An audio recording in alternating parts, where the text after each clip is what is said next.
Hello, it's me, Gilly. Happy Friday. Happy Good Friday.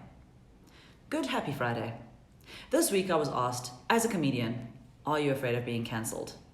And the answer is no. I get asked that question a lot, and honestly, I have more questions for that question than I do answers. For example, who is being cancelled? What are they being cancelled for? What are the consequences of being cancelled? And, interestingly, who is doing the cancelling? Because it seems to me that nobody thinks they are responsible for this thing.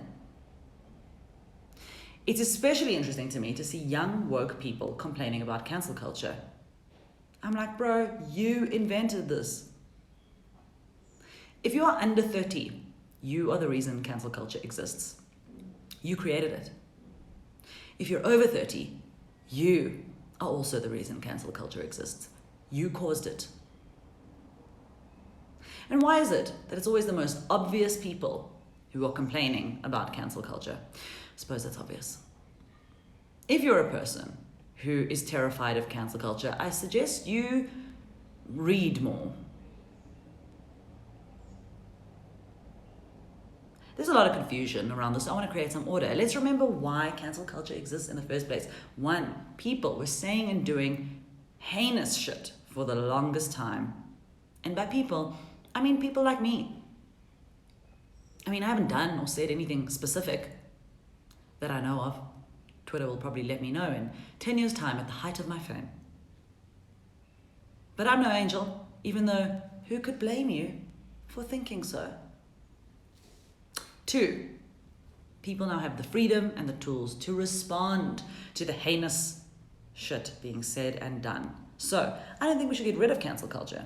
Or maybe we can get rid of the culture, but not the cancelling. It's there for a reason. A good reason. And it's interesting to me to see people now who cancel culture was kind of invented and involved to protect, complaining about cancel culture. Think about that.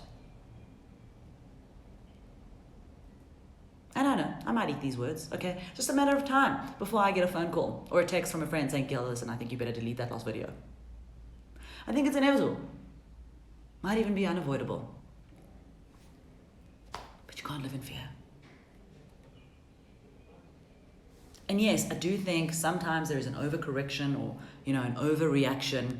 And of course, it's important to allow people to be able to come back from wrongdoing.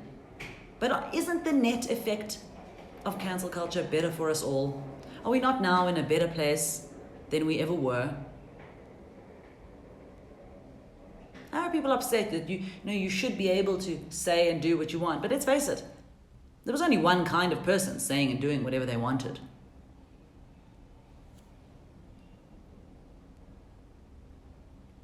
So what do you want to do? You want to get rid of cancel culture so that you can now say and do whatever you want? Which really just means you want to be able to say and do the kind of things that harm other people. Can't have it both ways. I especially cannot accept comedians complaining about cancel culture. I can't. It's our job to think a lot about what we say. It amazes me to hear comedians complaining about what words they are and aren't allowed to use. Are you kidding me? You who spends hours poring over whether the and should be here or there in the sentence, you can't change your vocabulary? Please.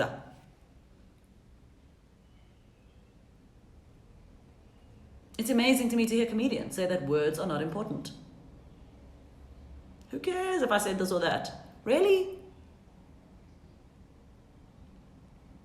The most infuriating thing is seeing established, famous comedians go on a huge network or on a stage and get paid millions of dollars to talk about the fact that they can now no longer say the thing they want to say. You are literally getting paid millions of dollars to say whatever you say. The fact that this irony is lost on anyone astounds me. And yes, of course, comedians need some freedom to work on material. This is a craft that we're practicing, and we need to be able to fail and feel safe in the failing. But I often find that it's comedians who give other comedians the least amount of leeway.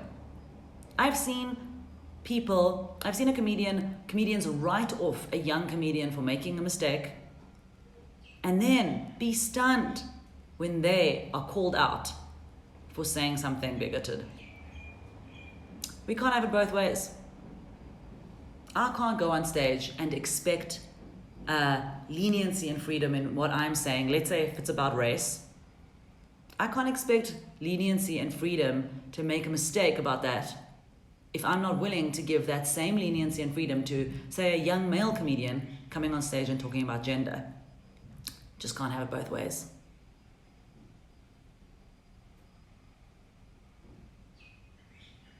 So I think we just all need to think about our words and actions a little more. You know, it includes the cancellers and the cancelees, and I think we all have to accept that we are all the cancelees and the cancellers. I know I might eat these words. Might come back here, eat all the words of this video. But I have to cross that bridge, when I get to it. I hope you do not get cancelled today.